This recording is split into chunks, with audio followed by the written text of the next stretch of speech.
안녕하세요. 저는 결혼을 앞둔 예비 신부입니다.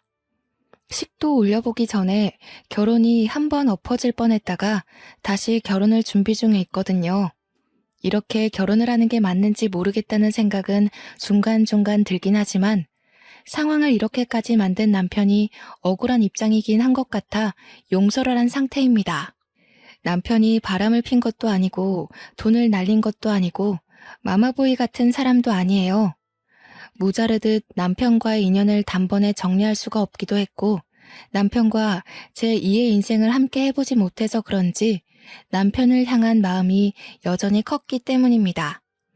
제가 들려드릴 사연은 결혼 전부터 엎치락 뒤치락 난리였던 예비 시댁 사람들과의 관계에 대한 거예요. 결혼하신 분들 중에 혹시 형님 되는 여자 식구가 있는지 궁금합니다.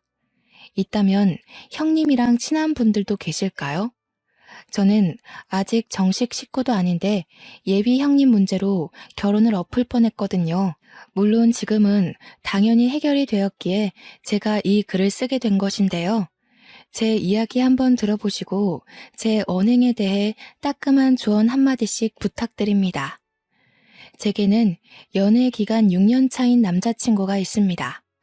저희는 서로 긴 기간 연애하면서 경제 차이를 그리 못 느꼈고 자연스레 얘기를 트게 된 집안 사정만 들어봐도 서로 형편이 비슷했어요.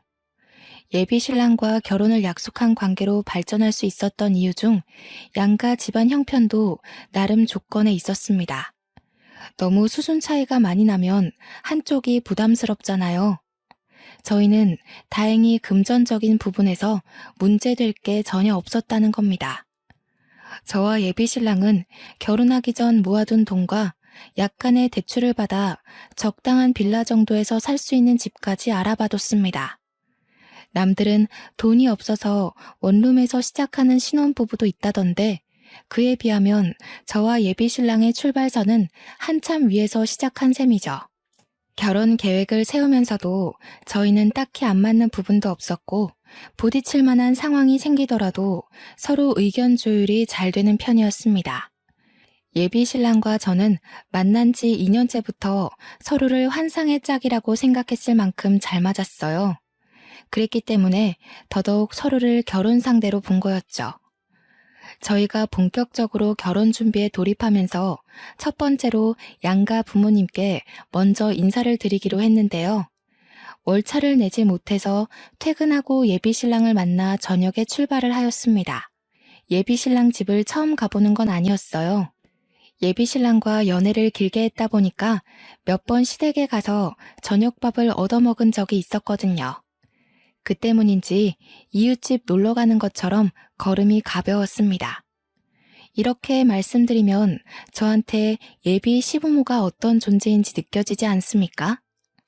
예비 시부모는 제게 부모님 다음으로 정말 좋아하는 어른들입니다.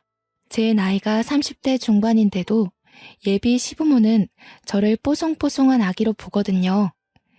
예비 신랑이 저와 5살 차이가 나는데 예비 시부모 입장에선 집에 막내 아들이 40대이다 보니까 30대인 저를 더 그렇게 봐주는 것 같기도 했고 또 예비 신랑이 늦둥이거든요. 그래서 예비 시부모님이 저희 친정 부모님보다 나이가 좀 더 많습니다. 이 때문에 저를 더더욱 젊은 처녀처럼 보는 게 아닌가 싶어요. 예비 신랑이 막내라고 했잖아요. 네, 예비 신랑에게는 형이 하나 있습니다. 예비 아주버님은 남편과 제법 나이 차이가 많이 나더라고요. 50대라고 들었습니다. 저희 친정엄마가 50대 후반인데 아주버님과 고작 9살 차이 나는 거 있죠. 그래서인가 예비 시부모와는 벌써 친해졌지만 이상하게 아주버님은 조금 어려웠습니다. 아주버님이 잘 나가는 회계사라서 친근한 이미지는 아니었기 때문에 멀게 느껴졌을 수도 있겠네요. 제가 예비 신랑과 연애를 시작한 초창기에 아주버님이 결혼을 했다고 들었어요. 결혼하고 바로 분가를 했기 때문에 제가 예비 시댁으로 발길하기 시작했을 때는 당연히 아주버님 얼굴을 볼 수 없었습니다. 그렇다고 한 번도 마주하지 않았던 건 또 아니에요. 예비 신랑과 함께 하다 보니 지나가다 한 번씩 짧게 마주치는 순간도 있었으니까요. 제가 이렇게 아주버님 얘기를 길게 했던 건 당연히 예비 형님 얘기 때문이란 거 앞에 말씀드렸죠. 아주버님 얼굴도 잘 못 봤는데 제가 어디 예비 형님을 만났을 리가 있겠습니까? 아주버님도 바깥에서 예비 신랑 때문에 어쩌다가 마주친 거라 주부인 예비 형님은 한 번도 본 적이 없었어요. 아마 결혼하기 전에 인사자리나 결혼식에서 보게 되지 않을까 싶었습니다. 그동안 일 때문에 바빠서 오랜만에 예비 시댁을 가는 거였는데요. 아무리 오랜만에 간다고 하더라도 제가 예비 시댁 가는 길을 모르는 게 아니거든요. 그런데 예비 신랑이 제가 알던 방향이 아닌 다른 방향으로 운전을 하는 겁니다. 어디 가냐고 물어봤더니 근래에 예비 시댁이 이사를 했다고 하더라고요. 도착하기 전만 해도 몰랐던 소식이니까 그저 놀라기만 했고 또 제가 예비 시댁에 그동안 연락을 너무 안 했구나 생각하기만 했습니다. 그러나 저는 예비 신랑이 도착한 아파트를 보고 놀랄 수밖에 없었는데요. 분명 일반 빌라에 살고 계셨는데 이사 온 곳은 다름 아닌 강남의 대형 아파트인 거 아니겠습니까? 평소 예비 신랑이 주말마다 복권을 하고 있는 걸 알기 때문에 1등이라도 당첨된 줄 알았습니다. 예비 신랑한테 어떻게 된 거냐고 사정을 물었더니 예비 형님이 이 집을 해줬다고 하는 겁니다. 예비 형님과 아주버님은 잠깐 맞벌이를 했었는데 그 당시 아이를 시부모님께 맡기고 일을 봤다고 해요. 그 노고가 고마워서 예비 형님이 예비 시부모한테 선물로 준 게 이 아파트라고 했습니다. 그 소리를 듣고 저는 처음으로 이 결혼에 덜컥 긴장이 되었습니다. 예비 시부모도 저를 이 정도로 떨게 하진 못했는데 예비 형님의 재력이 이 결혼에 대한 고민으로 이어지게 되더군요. 그날 본 아파트 때문에 갑자기 예비 신랑과도 거리감이 생기는 느낌이었어요. 결혼이란 게 인생의 동반자를 약속하는 예식이기도 하지만 양가 집안이 파트너로서 손을 잡는 거다라는 말을 어디서 들었거든요. 갑자기 예비 시댁 쪽의 재력이 대폭 뛰어버린 셈이니 혹시라도 균열이 생겨버리면 어쩌나 걱정이 되었습니다. 결혼 준비 때문에 집을 알아보다가 그 아파트 내부까지 컴퓨터로 구경해 본 적이 있었는데 역시 사진은 실물과 비교할 게 못 되더군요. 예비 시댁을 들어갔더니 무슨 대통령 집이라도 보는 줄 알았습니다. 어찌나 넓고 세련되었는지 한순간에 매료되었지 뭡니까.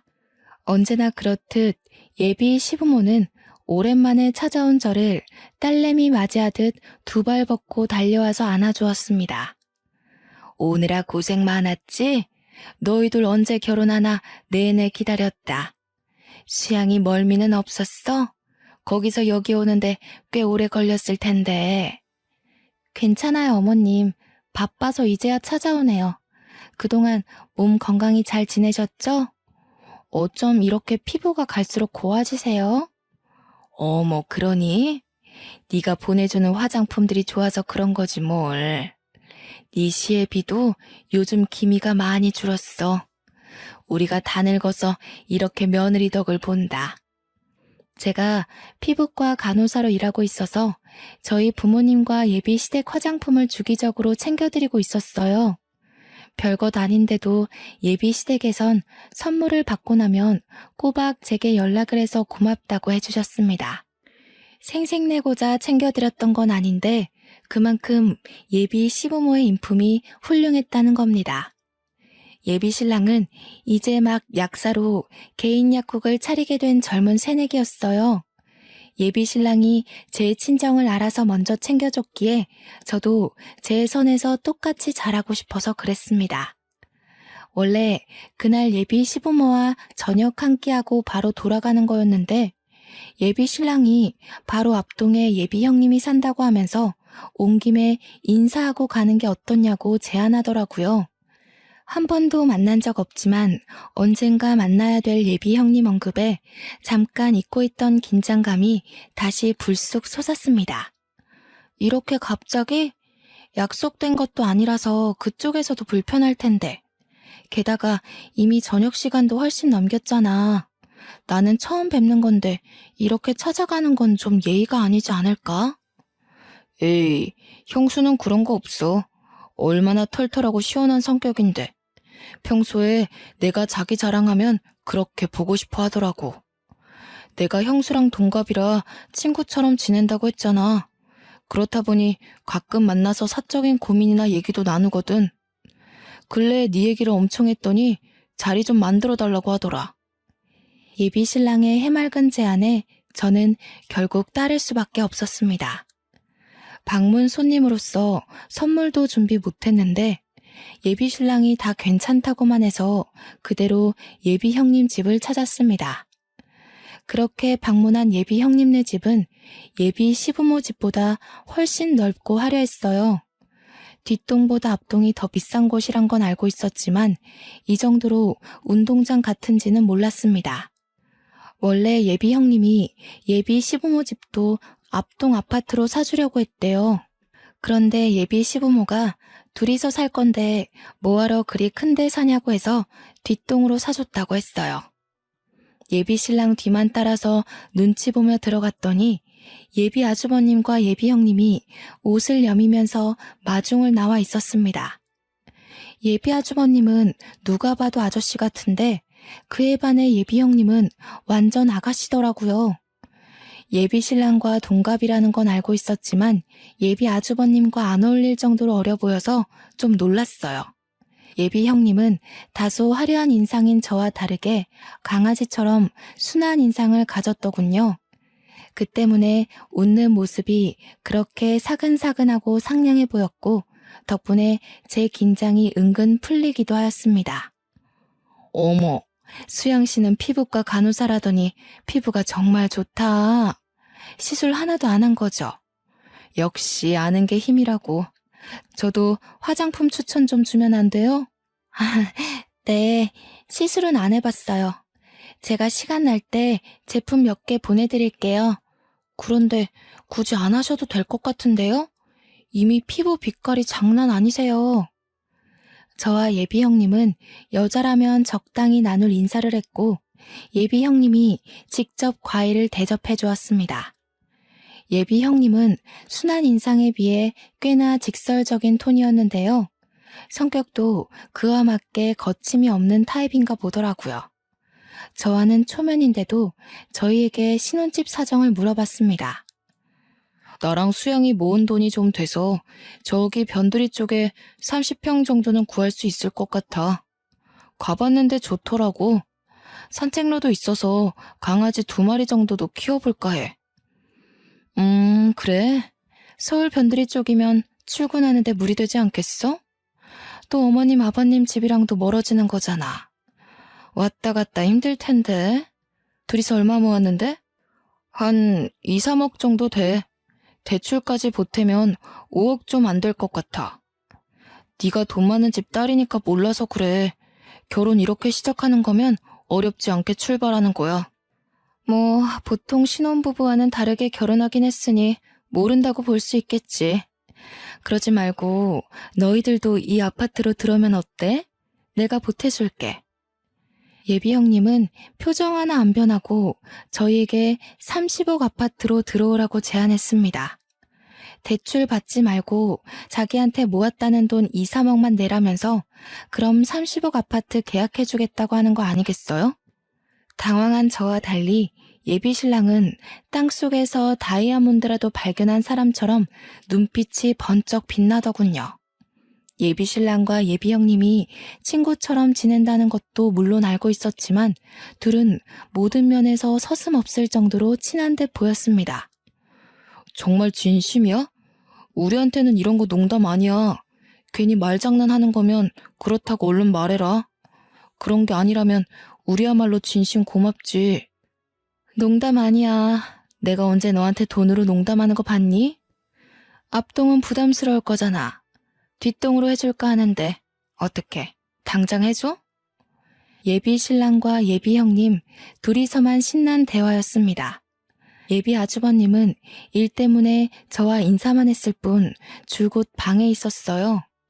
저 혼자 덩그러니 그 둘 대화를 보며 불청객 마냥 앉아 있었죠. 예비 신랑은 제게 너무 잘 됐지 않냐고 하면서 3억으로 30억 아파트에 살 수 있게 되었다고 되게 좋아라 했습니다. 근데 저는 왠지 그게 좀 불편했어요. 저희가 충분히 독립적으로 시작할 수 있는 신혼살림을 시부모도 아닌 형님한테 도움받는 것이 내키지 않았습니다. 그렇게 되면 사는 내내 예비 형님 때문에 신경이 쓰일 것 같기도 했고 자칫 남의 집에 얹혀 사는 기분이 들 것 같거든요. 제가 예민하게 생각했던 걸까요? 제가 계속 대답을 머뭇거리고 있자 예비 형님이 수양 씨는 싫은가 봐 하면서 저를 떠보는 거 아니겠습니까? 예비 신랑은 제 반응을 살피면서도 눈치 없이 예비 형님 편에 서서 저를 설득하기 바빴어요. 저는 여차저차 의논해보겠다고 하고 그만 자리를 마무리했습니다. 그 집을 나와서 예비 신랑 차에 올라탔을 때 제가 먼저 예비 신랑한테 속마음을 밝혔어요. 그냥 우리가 계획했던 대로 하자. 우리가 당장 어려운 것도 아닌데 왜 형님한테 도움을 받아. 남한테 손 벌리면 언젠가는 꼬리 밟혀. 그리고 계속 뭔가 보답해야 될 것 같단 말이야. 남이라니 이젠 가족이 될 사이인데. 그리고 혜령이는 좋은 마음으로 우리 도와준다는 거야. 우리 완전 로또 1등 된 거나 마찬가지라니까. 너무 부정적으로만 보지 말고 우리 결혼해서 잘 살라고 주는 선물이라고 생각해봐. 예비 신랑은 이미 예비 형님 제안에 홀라당 넘어간 듯 보였습니다. 저는 찝찝한 기분을 안고 고민을 계속해야 했어요. 예비 신랑과 계속 대화를 시도해봤자 답이 없을 것 같아서 한 번은 인터넷 커뮤니티에 익명으로 물어보기도 했습니다. 그러니 반응이 거의 반반이더라고요. 예비 신랑 말대로 이건 완전 복권 당첨이라고 자존심 세우지 말라는 사람들도 많았고 분명 형님이 그냥 주는 거 아닐 거라며 절대 책 잡힐 짓 하지 말라고 주의 주는 사람들도 많았습니다. 저는 솔직히 좀 후자 쪽으로 마음이 기울어 있는 사람이거든요. 제가 고민을 길게 하는 바람에 예비 형님께 줘야 하는 답은 그 길이 자꾸 미뤄졌습니다. 예비 신랑은 저를 설득하기만 했지 강제로 밀어붙이진 못했어요. 일단 그 제안을 수긍한다면 저희 쪽에 형님 내에 3억을 줘야 하는 입장인데 제 돈을 합치지 않고서는 예비 신랑 혼자 그 돈을 당장 못 만들기 때문이었죠. 제가 고민하는 걸 아는지 한날 모르는 번호로 전화가 왔는데 예비 형님이더라고요. 예비 신랑한테서 제 번호를 받은 듯 싶었습니다. 우리 통화하는 거 처음이죠? 내 번호 저장해놔요. 할 말이 있어서 그러는데 우리 집 찾아올 줄 알아요? 오늘 와줄 수 있어요? 네, 웬만하면 그러고 싶은데 여기서 거기까지 1시간 걸리거든요. 왔다 갔다만 2시간 반은 잡아야 되는데 제가 내일도 출근이라서 어려울 것 같아요. 정 안 되면 우리 집에서 자고 가면 되죠. 이미 수양씨 신랑은 오케이 했는걸요? 내가 꼭 해줄 말이 있어서 그래요. 예비 형님이 할 말 있다고 다짜고짜 사람을 부르는 것보다 예비 신랑이 이미 제안에 허락했다는 게 황당했습니다.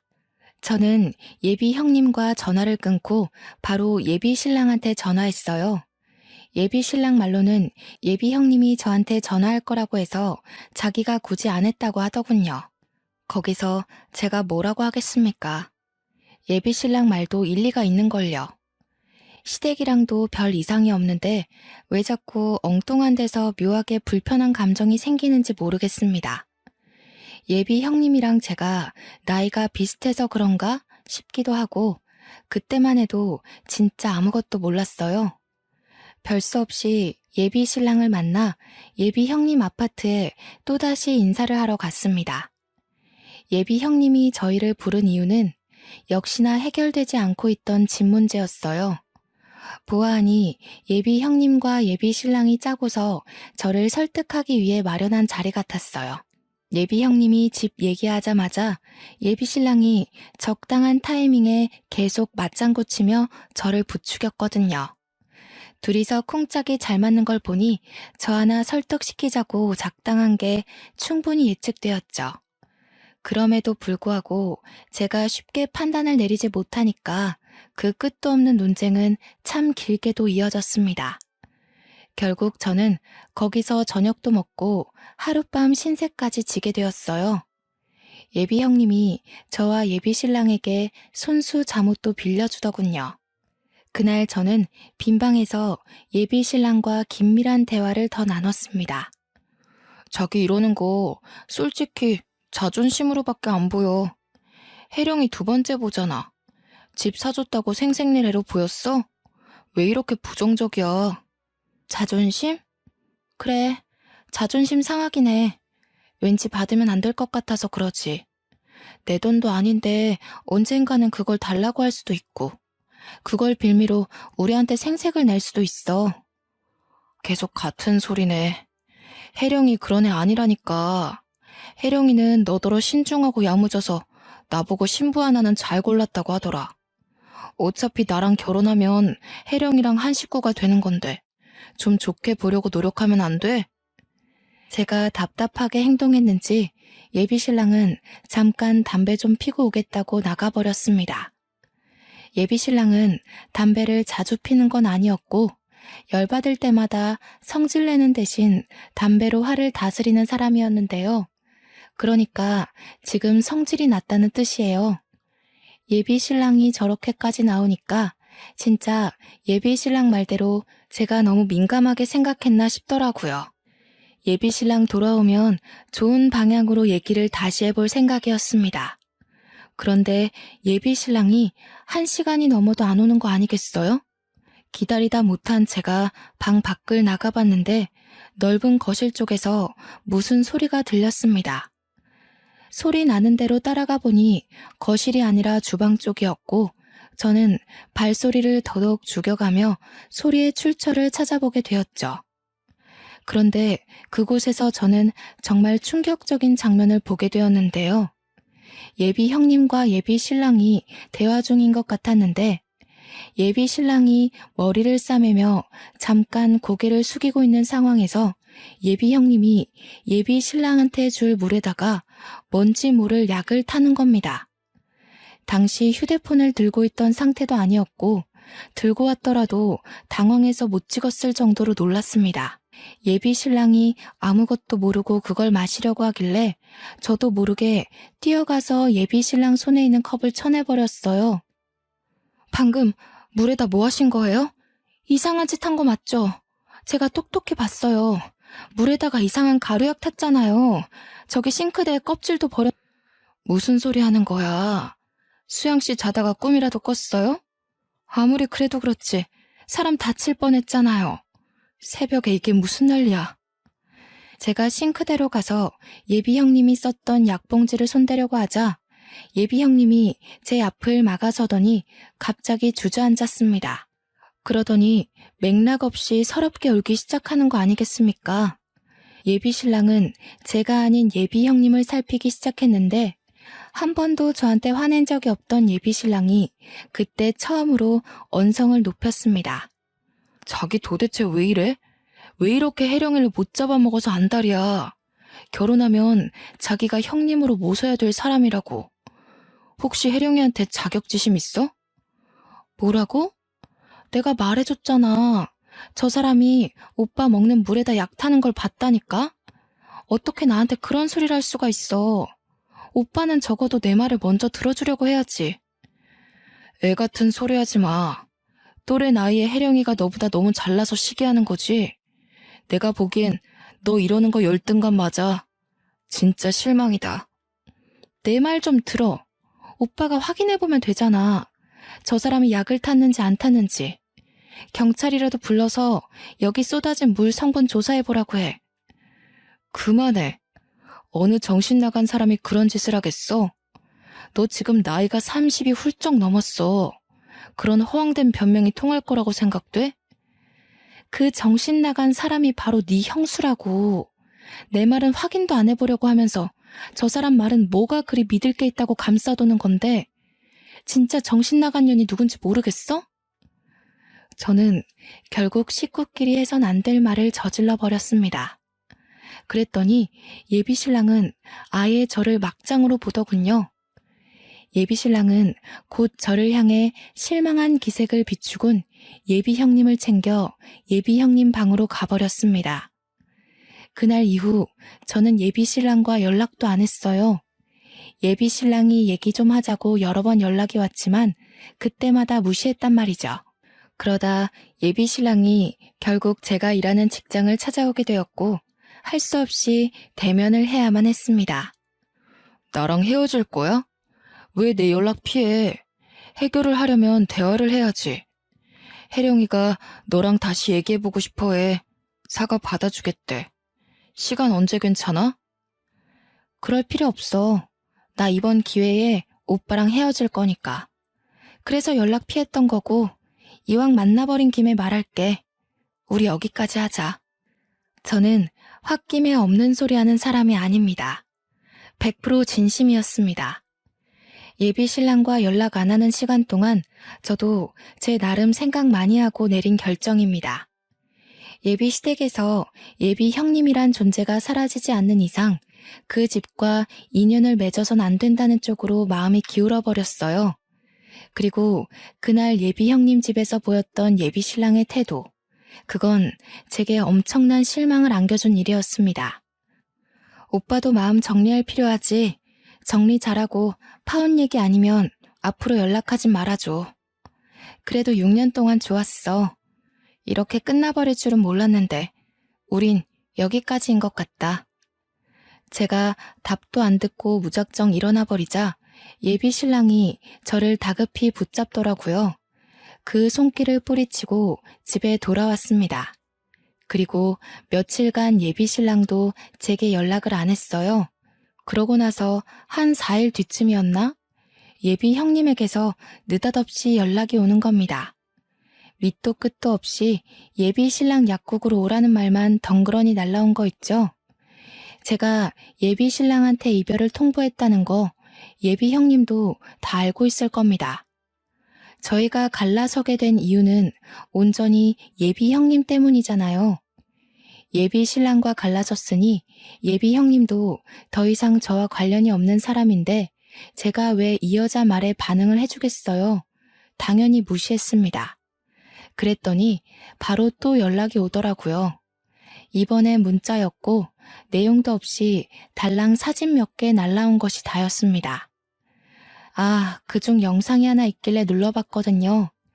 예비 형님과 예비 신랑이 술자리를 갖는 장면이었는데 예비 신랑이 좀 많이 취해 보였고 방으로 들어가는 예비 신랑을 뒤따라 예비 형님이 옷을 풀어 헤치면서 따라 들어가는 모습이 찍혀 있더라고요. 휴대폰을 어디 세워두고 그 모습이 나오게끔 똑똑하게도 찍어놨더라고요. 더 어처구니가 없었던 건 장소가 예비 신랑 집이라는 거예요. 예비 시댁이 아니라 예비 신랑 혼자 자취하던 공간이요. 이건 저와 이별한 지 고작 4일 만에 예비 신랑이 여자를 들인 셈이잖아요. 그것도 자기 형수를 말이에요.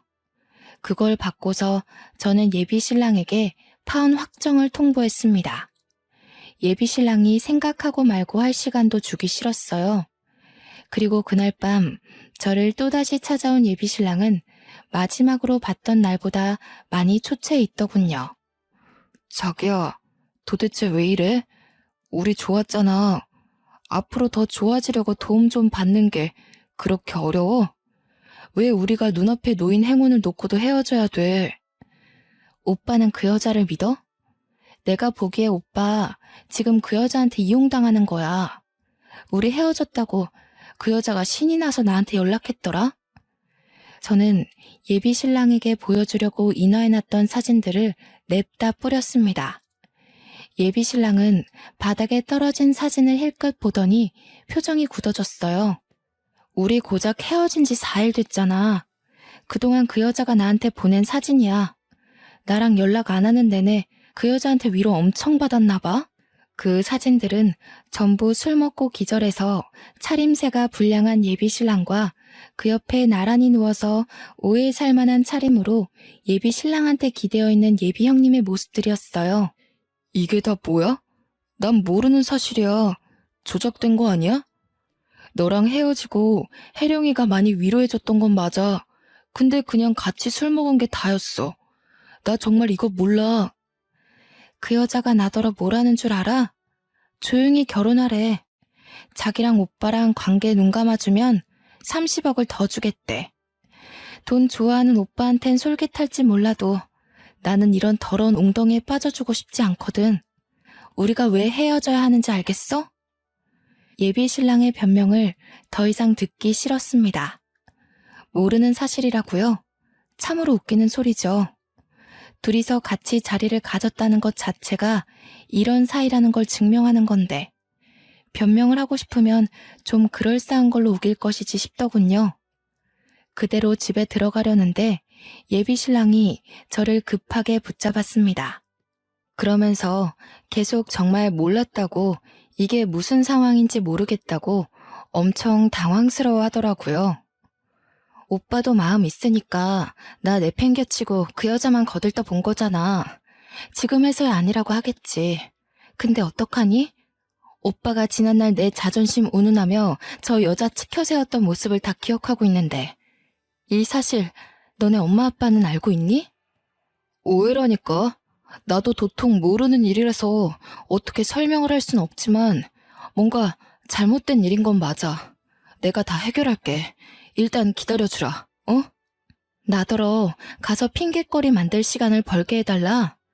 그 여자랑 침대에 올라간 적 없다고 뻔뻔하게 모른 척하면 다 해결된다고 생각하나 본데 나한텐 오빠가 그 여자랑 밤에 단둘이 술 먹었다는 것도 바람이야. 그만 돌아서 가려는데 예비 신랑이 저를 다시 잡더군요. 그대로 귀싸대기를 한 대 날려주고 바로 길가로가 택시를 탔습니다.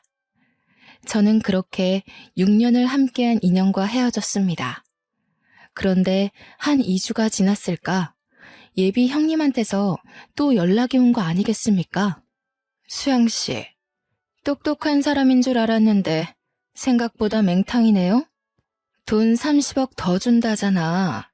그깟 남자 하나 때문에 30억을 안 받겠다고요? 어차피 헤어질 거 그냥 눈 감고 결혼해서 나한테 돈이라도 받아요. 나는 돈 아쉬운 사람이 아니라서 태곤이만 있으면 되거든요. 저기요, 태곤 오빠가 그쪽이 지금 이러는 거 알아요? 그렇게 자신만만하게 사진 보낼 정도면 이미 태곤 오빠가 그쪽한테 넘어갔다는 거잖아요. 그렇게 돈 아쉬운 사람 아니면 그냥 이혼하고 태곤 오빠랑 당당하게 살림 차리세요. 아, 혹시 양심 없게 저더러 말해달라는 건 아니죠? 할 수 있었으면 벌써 했겠죠. 그런데 수양 씨가 뭐 그렇게 특별하다고 태곤이가 수양 씨를 못 잊잖아. 나도 이해 안 되거든요. 돈도 없고 생긴 것도 평범한데 뭐 때문에 수양 씨를 못 나서 다 죽어가는지 몰라. 설마 어려서 그런가? 생각하는 꼬라지하고는 둘이서 뭔 작당을 했길래 또 나를 구워 삶기 시작하는지 모르겠는데 재혼을 하든 동거를 하든 내 알 바 아니니까 알아서들 하세요. 똥 묻은 돈으로 유혹해봤자 제 눈엔 그냥 똥으로밖에 안 보이네요. 뭐라고요? 말하는 싸가지하고는. 됐고 태곤이 마음부터 돌려놔요. 혹시 수양 씨가 자꾸 여지 주고 있는 거 아니야? 그게 아니면 고작 6년 만난 걸로 사람이 망가지는 게 말이 안 되잖아요. 저 지금 바쁘거든요. 누구처럼 할 일 없이 집에서 남자 꼬시는 사람과는 달라서요. 이혼할 엄두가 안 나서 그러는 거면 그건 제가 도와드릴 수 있을 것 같네요. 기다리세요.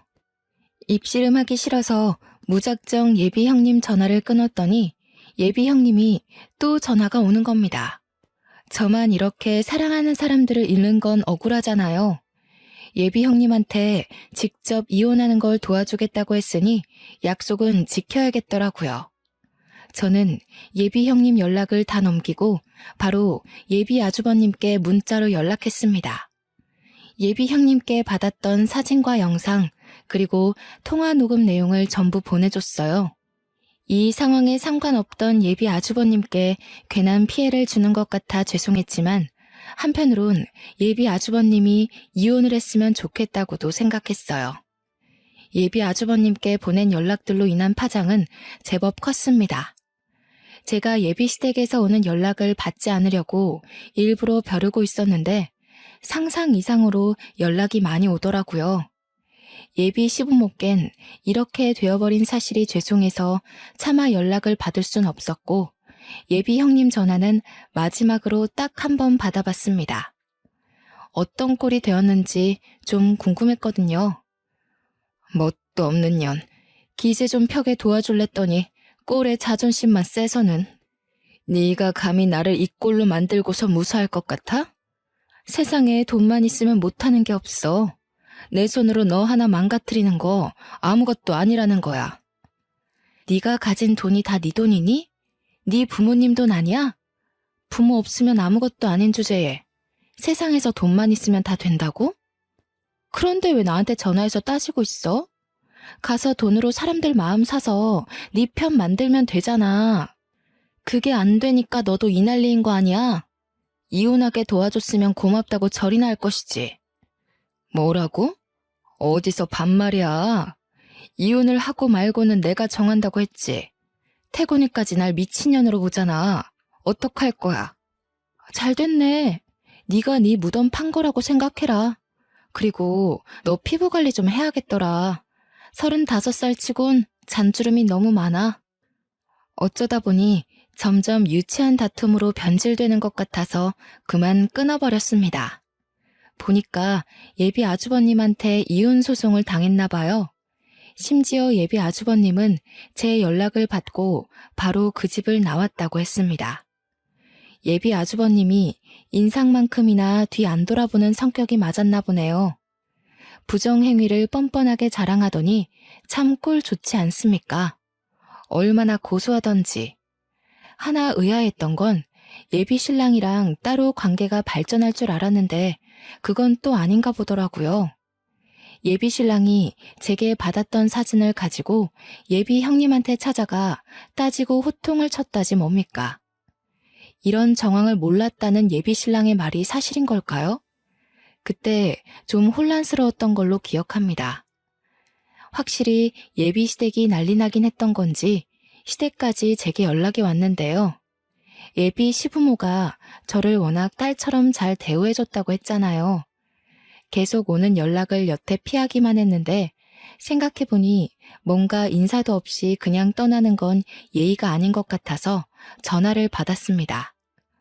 아가, 얘기 들었다. 얼마나 힘들었을꼬. 우리 태곤이가 너한테 얼마나 미안해하고 있는지 몰라. 너랑 태곤이 6년을 만났잖니. 바보 같은 내 아들이 어떻게 너처럼 착하고 귀한 애한테 그럴 수 있었는지 모르겠다. 예비 시모는 제게 끊임없이 사과를 했습니다. 저는 한마디도 못하고 듣고만 있었는데 계속 자기 아들 못났다고 저더러 제발 용서해달라고 비시는 거 아니겠습니까? 예비 형님은 이미 이혼 진행 중에 있고 예비 시부모도 그 아파트에서 곧 나갈 예정이라고 했어요. 아주버님이 예비 신랑을 상간남으로 소송하진 않았다고 하더군요. 태곤이는 너 없으면 안 돼. 우리가 태곤이 많이 혼냈어. 그런데 태곤이가 알아서 괴로워하고 밥도 한 숟갈 안 먹으려고 하니 어쩌면 좋아. 수양아, 우리로서 정말 너한테 면목 없고 몹쓸 짓을 했다는 거 안다. 그래도 한 번만 용서해주면 안 되겠니? 그러니까 예비 시모 말은 예비 신랑이 내내 제대로 일도 못하고 길 가다 사고 날 뻔하길 몇 번째고 정신 빠진 사람처럼 그렇게 집구석에만 박혀 있다고 합니다.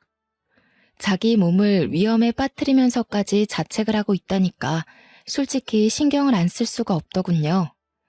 말 그대로 6년을 함께한 사이이고 사랑하는 사람과 시작도 못 해보고 끝나버렸기에 저도 모르는 미련이 남아있었나 봅니다. 저는 결국 한 달 뒤쯤에 예비 시부모가 이사 갔다는 곳으로 찾아갔습니다. 이전보단 못하지만 꽤 비싼 아파트에 입주를 했더군요. 예비 시모와 인사를 나누고 있던 중 저는 방에서 나오는 예비 신랑과 눈이 맞았어요. 다 죽은 얼굴이던 예비 신랑은 저를 발견하곤 미친 사람처럼 달려와 포옹을 했습니다. 수영아, 내가 잘못했어. 제발 나 좀 데려가줘. 나 너 없이는 못 살아. 네 말이 다 맞았어. 내가 눈치가 더럽게 없어서 그 여자가 그런 속셈을 가지고 있는 줄도 모르고 너만 탓했어. 진짜 미안해. 잘 알아보고 행동했어야 하는 건데. 예비 신랑은 약국까지 문 닫고 쉬고 있다더라고요. 도대체 얼마나 쉬었으면 몸에서 쾌쾌한 냄새가 나는 건지. 예비 시부모 도움으로 겨우 예비 신랑을 떼어놓을 수 있었습니다. 그제서야 저는 예비 시댁과 제대로 된 대화를 나눌 수가 있었는데 모두가 제 앞에서 죄인처럼 고개를 숙이고 있는 거 아니겠습니까? 예비 신랑이야 그렇다 쳐도 예비 시부모까지 제게 자꾸 사죄하는 건 마음이 안 좋았습니다. 돈 많은 게 뭐가 그리 대수라고. 나는 돈 많은 며느리 필요 없다. 사람 자체가 괜찮아야지. 수야, 너는 우리한테 아무것도 해줄 필요 없어. 그냥 너 하나가 우리 집 며느리로 들어온다면 우리는 그걸로 족하다. 예비 시모는 저와 예비 신랑이 다시 재회하길 계속 사정을 했습니다. 얌전하기만 한 예비 시부도 제게 진심으로 미안하다고 했고 옆에서 예비 신랑은 무릎을 꿇은 채 고개만 숙이고 있었어요. 미련 남은 건 저도 마찬가지였기에 저는 결국 사과를 받아주었고 예비 신랑과 다시 재회를 하게 되었습니다. 예비 아주버님이 재산 분할 소송까지 했기 때문에 제법 이득 보고 끝낸 것 같더라고요. 현재 예비 시댁에는 아주버님까지 모두가 같이 살고 있었습니다. 그럼에도 58평 아파트라 그런지 좁은 느낌은 전혀 없었어요. 현재는 결혼을 미루긴 했지만 예비 신랑과 다시 결혼을 전제로 한 만남을 이어가고 있는 중입니다. 아마 결혼을 하게 되면 제가 시댁으로 합가를 하지 않을까 싶어요. 그리고 예비 신랑은 제게 죄지었던 마음을 전부 갚기라도 하듯 굉장히 잘하고 있어요. 제가 하는 모든 의견을 자신보다 우선순위로 두면서 저를 존중해줍니다. 원래도 저를 배려하는 사람이었는데 어쩌다 보니 예비 형님 문제로 틀어진 거였죠. 저는 결혼을 하기 전에 이 같은 불상사를 겪은 터라 이혼의 상처는 없지만 많은 분들이 저와 같은 비슷한 일에 연루되어 이혼까지 가기도 하겠죠. 저는 언제든지 시댁을 놓을 수 있는 입장이라서 또 포기하는 게 쉬웠던 시기에 있었던 일이라 빠르게 극복할 수 있었거든요. 그러나 이미 결혼을 했고 자녀가 있는 분들이라면 정말 많이 고될 것 같다는 생각이 드네요. 살면서 이런 황당한 문제는 부부 프로그램에서만 볼 수 있는 일인 줄 알았는데 이런 무서운 일이 현실에서도 일어날 수 있다는 것이 참 놀라웠습니다. 왜 있는 사람이 더 한다고 돈이면 뭐든 다 되는 줄 알던 그 여자가 이번 기회에 따끔하게 깨달았으면 좋겠습니다. 그 여자가 사람들을 잘못 골라도 한참 잘못 고른 거죠. 여태 돈이면 다 되는 삶을 살았을지 모르겠지만 다시는 어디 가서 돈으로 남의 삶에 불질하지 않길 바랄 뿐이네요. 물론 3살 버릇 80까지 가는 터라 어렵겠지만요. 이렇게 긴 글을 써보는 건 처음인데요. 제가 워낙 글에는 소질이 없는지라 글이 좀 뒤죽박죽이었지 않나 걱정이 되네요. 다들 제 사연 괜찮게 들으셨는지 모르겠습니다.